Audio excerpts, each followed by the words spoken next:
খুব সহজে কিভাবে তোমরা ডি ফার্মেসির অ্যাপ্লিকেশন ফর্মটি ফিল আপ করবে এই ভিডিওটিতে আমি সেটাই দেখাবো।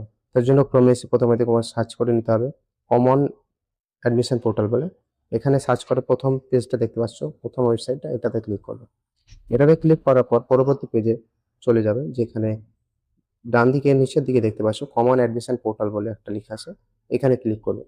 এখানে ক্লিক করার পরে পেজটি লোড হবে। পেজটি লোড হয়ে পরবর্তী পেজে চলে যাবে। তোমরা এখানে দেখতে পাচ্ছ কিন্তু তোমাদের লাস্ট ডেটটি কিন্তু 27 তারিখ পর্যন্ত করা হয়েছে। এখন কিন্তু 27 তারিখ পর্যন্ত তোমরা অ্যাপ্লিকেশন করতে পারবে। এবং নিচের দিকে দেখতে পাচ্ছ নিউ রেজিস্ট্রেশন বলে, যদি রেজিস্ট্রেশন না থাকে তুমি এখানে ক্লিক করবে। তারপরে প্রথমে তোমার মোবাইল নাম্বারটা দিয়ে দিবে, তোমার তারপরে নিচে ক্যাপচাটা ফিল আপ করে সেভ অ্যান্ড ভেরিফাইড কোড বলে অপশানে ক্লিক করবে। এটাতে ক্লিক করার পরে তোমার মোবাইলে একটি ওটিপি চলে যাবে। সেই ওটিপিটি সাবমিট করে কিন্তু ভেরিফাই করে নেবে। ওটিপিটা ভেরিফাই হয়ে গেলে পরবর্তী পেজে তোমার পার্সোনাল ইনফরমেশন জানতে চাওয়া হয়েছে। এখানে তুমি তোমার নাম, মিডল নাম বা লাস্ট নেম, তারপরে তোমার বাবার নাম, ফার্স্ট নেম, লাস্ট নেম, তোমার মায়ের নাম এবং তোমার date of birth, gender, married status, তারপরে তোমার ইমেল, আধার নাম্বার, তারপরে তোমার রিলিজিয়াস এবং ক্যাটাগরি, এই সমস্ত ধরনের তথ্যগুলি ফিল আপ করে নেবে। এই সমস্ত ধরনের তথ্যগুলি যদি ফিল আপ করার পরে নিচে একটু স্ক্রল করলে অ্যাডিশনাল অ্যাড্রেস ইনফরমেশন বলে একটা অপশন পাবে। এখানে তোমার গ্রামের নাম, তোমার লোকালিটি, স্টেট নেম এবং ডিস্ট্রিক্ট, সাব ডিভিশন, ব্লক, তারপরে পঞ্চায়েত, পুলিশ স্টেশন এবং পোস্ট অফিস এবং পিনকোড, এই সমস্ত ধরনের তথ্যগুলো কিন্তু তুমি ঠিকভাবে ফিল আপ করে নেবে। এগুলো ফিল আপ করা হয়ে গেলে প্রিভিউ রেজিস্ট্রেশন অপশনে ক্লিক করবে। তাহলে কিন্তু তুমি যেগুলো ফিল আপ করেছো তোমার সমস্ত ডিটেলস কিন্তু এখানে শো করবে। এখানে যদি কোনো ধরনের ভুল হয়ে থাকে তুমি এডিট রেজিস্ট্রেশন অপশনে গিয়ে কিন্তু এখন এডিট করতে পারো। যদি ঠিক থাকে তাহলে কনফার্ম বাটনে ক্লিক করে তোমার রেজিস্ট্রেশনটা সাকসেসফুল হয়ে যাবে। এরপরে তুমি দেখতে পাচ্ছ নিচের দিকে তোমার রেজিস্ট্রেশনটা হয়ে গেছে। এখন আপলোড প্রোফাইল বলে একটা নিচে অপশন দেখতে পাচ্ছ, এখানে কিন্তু তুমি ক্লিক করবে। এখানে ক্লিক করার পরেই পরবর্তী পেজটি লোড হতে থাকবে। এখানে তোমার পাসপোর্ট সাইজের ছবি এবং একটি সিগনেচার আপলোড করতে বলা হয়েছে।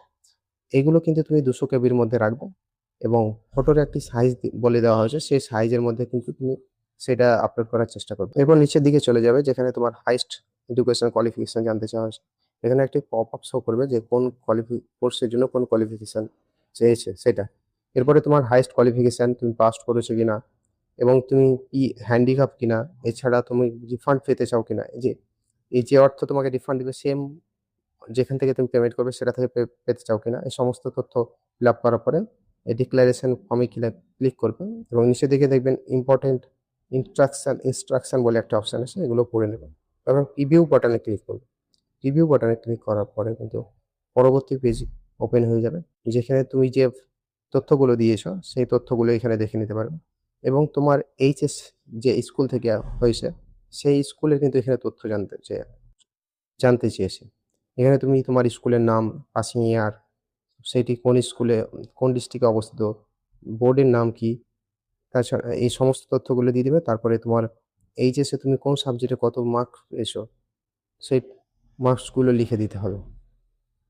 এগুলো লিখার পরে কন্টিনিউ বাটনে ক্লিক করলে কিন্তু পরবর্তী পেজে তোমার মাধ্যমিকের অ্যাডমিট কার্ড এবং এইচএসের মার্কশিটটা আপলোড করতে হবে।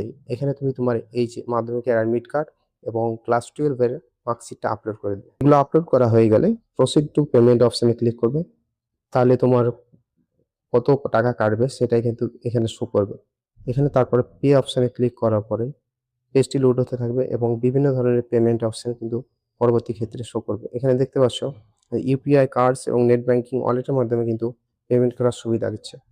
এখান থেকে তুমি তোমার মতো পেমেন্টটা করে দিবে। তারপরে যে পেমেন্টের রিসিপ্টটা পাবে সেটা কিন্তু ভালোভাবে সংরক্ষণ করে রাখবে, কারণ পরবর্তী ক্ষেত্রে এই পেমেন্টের রিসিপ্টটা কিন্তু প্রয়োজন হতে পারে।